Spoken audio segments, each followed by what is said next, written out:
Uy!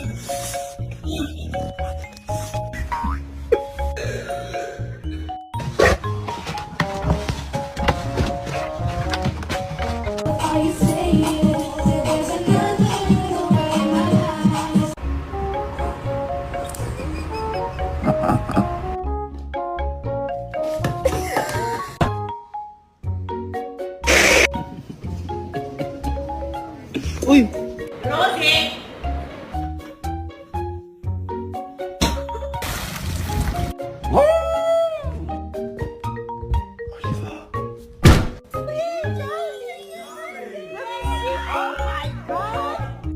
Don't even think about it. Kane, motherfucker!